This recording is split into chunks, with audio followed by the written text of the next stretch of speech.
AEMC's Megóhmetro Model 1060 is a portable instrument housed in a rugged casing. The instrument is designed to check the safety of electrical installations and equipment. With the Model 1060, you can quickly measure insulation resistance using a wide range of test voltages.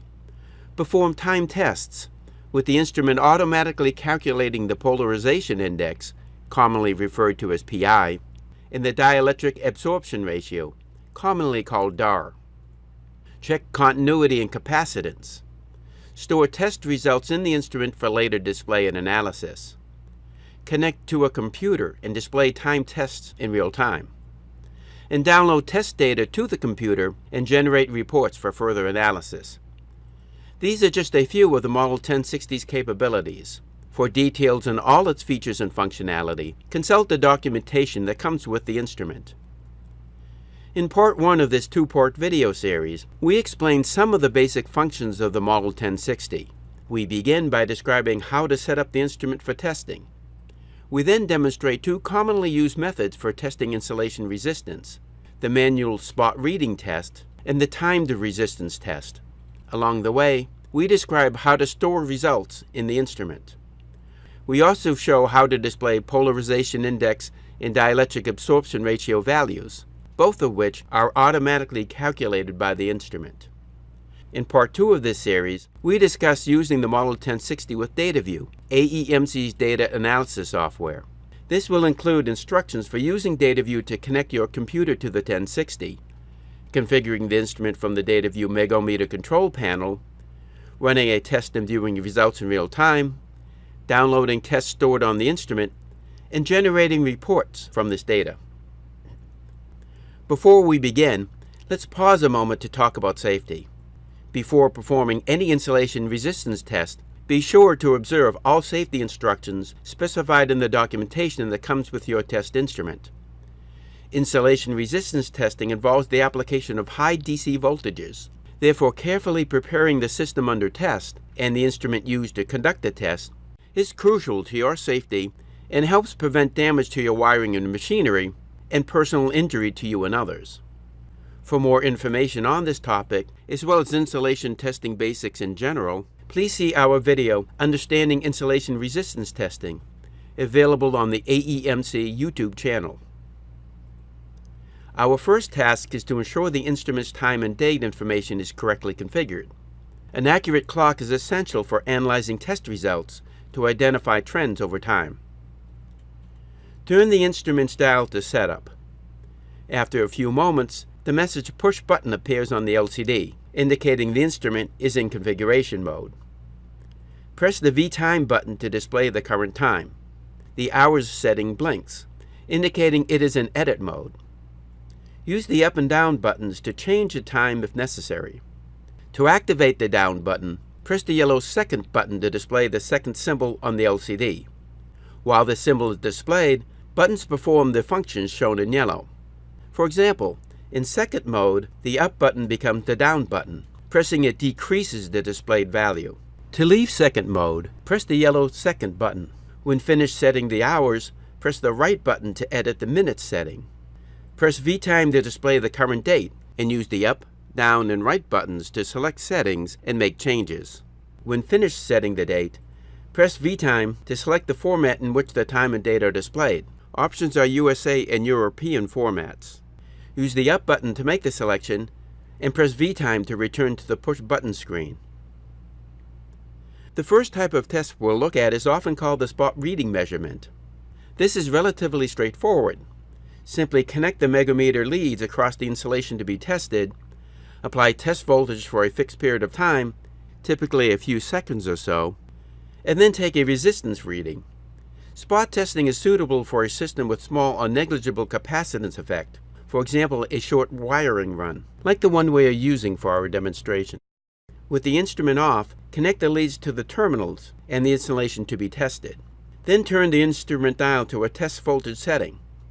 In general, the higher the resistance to be measured, the higher the test voltage. In cases where the resistance is unknown, it's good practice to start with the lowest voltage and gradually increase until the measurement results are consistent. As another rule of thumb, we recommend testing at twice the system voltage. as long as the system voltage does not exceed 1000 volts. In our example, we will start with the 250 volt setting. After a few moments, a voltage reading appears on the screen. This is the external voltage present in the test specimen. As a safety feature, if during testing external voltage exceeds 25 volts, a warning symbol appears and the instrument immediately stops the test. To measure resistance, press the Start-Stop button. The voltage reading changes to the test voltage. At the top of the screen, an analog meter displays the measurement visually. After a few seconds, the resistance reading appears in the main display. Also note the flashing test voltage warning. This alerts you to the fact that the test voltage exceeds 120 volts. The reading will continue until you press Start-Stop a second time. The analog meter disappears, and the final resistance measurement and test voltage are displayed. You can now save the test results in the instrument's memory. With the test displayed, press the Mem button. At the top of the display is a meter indicating how much instrument memory is free for storing tests. In our example, all memory is free. In the middle of the display is the object and test numbers, with the test number blinking. An object can be thought of as a box of test results. Up to 99 objects can be stored in memory, and each object can store up to 99 tests. The displayed numbers are derived by incrementing the object and test combination of the most recently stored test in memory.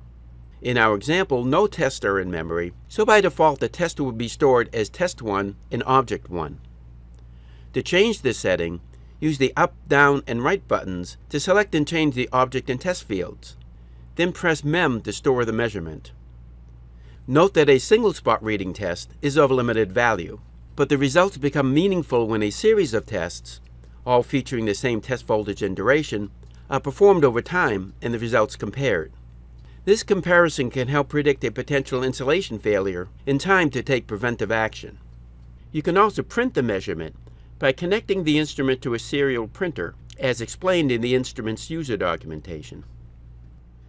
Now we'll demonstrate a more complex insulation resistance measurement method known as the time to resistance test. This involves configuring the test to run for a defined period of time. Time to resistance tests on large rotating electrical machinery, especially systems with high operating voltage, require high insulation resistance ranges and very constant test voltage. This test is also useful for measuring resistance in transformer windings in cable insulation. Since this test provides meaningful results within a single 10-minute duration, it is relatively independent of temperature. It is also independent of the size of the system under test. By recording measurements at certain intervals during the time test, the Model 1060 can automatically calculate and display values such as the polarization index and the dielectric absorption ratio. To configure and run a time test, turn the dial to Setup. Press the yellow Second button, then press the Clock button. This displays how long the test will run, in minutes and seconds. Use the up, down, and right buttons to change these settings. In our example, we will set the duration to 10 minutes. In a real-world test, you can configure additional parameters such as data storage rate, alarms, and variables that determine how dielectric absorption ratio is calculated. These are described in the Model 1060 user manual. For the sake of simplicity, we will leave these at their default settings. Connect the instrument to the test specimen as instructed by the 1060 user manual. In our demonstration, we will again connect to a short wiring run. Turn the dial to the desired voltage setting. As with our manual test, we will run our first test at 250 volts. Press the yellow Second button, then press the Clock button. The clock symbol now appears on the LCD. Press the Start-Stop button. After a few seconds, the resistance reading appears on the screen. The test will run for the duration of the time configured through setup. As the test runs, the LCD displays how much time remains before test completion. When the test is finished, the last instantaneous resistance measurement appears on the screen. You can cycle through all measurements taken during this test by pressing the yellow Second button and then pressing the RT button. This displays the first measurement recorded during the test, along with the time it was taken. Use the up and down buttons to scroll through test results. The interval between each saved sample is programmed in the Setup menu. In our demonstration, we are using the default interval of 5 seconds. Note the blinking clock symbol, indicating you are viewing incremental test results. To leave this mode, press the second button and then press RT. We can now view the polarization index and dielectric absorption ratio values. These are commonly called PI and DAR respectively. The R-DAR-PI button lets you cycle through the resistance, PI, DAR, and capacitance values. For instance, to display the dielectric absorption ratio, press R-DAR-PI after the test measurement is complete. This value is derived by dividing the 1-minute measurement by the 30-second measurement. Although DAR is no longer commonly used with newer insulation systems that require longer than 1 minute of stress before breakdown, it still may have applicability when testing older insulation materials. With the dielectric absorption ratio displayed, press R-DAR-PI to display the polarization index. The instrument automatically calculates PI by dividing the 10-minute resistance measurement by the 1-minute measurement. PI and DAR are useful on long cables or when monitoring the aging of insulation on electrical machines. Measurements of this type can be initially affected by interfering currents from capacitive charges in dielectric absorption. After test voltages have been applied for several minutes, these influences eventually cancel out each other. So to ensure accuracy, measurements should be performed over an extended period, typically 10 minutes or more. An important feature of the Model 1060 is its ability to be configured and operated from a computer running Dataview software. Once connected, you can set up and start a test and view measurement test results graphically in real time. This provides an easy-to-understand view of your test results to help determine whether or not they indicate a possible problem. Dataview also enables you to download tests stored in the instrument, generate reports from this data, and perform numerous other tasks, including instrument configuration.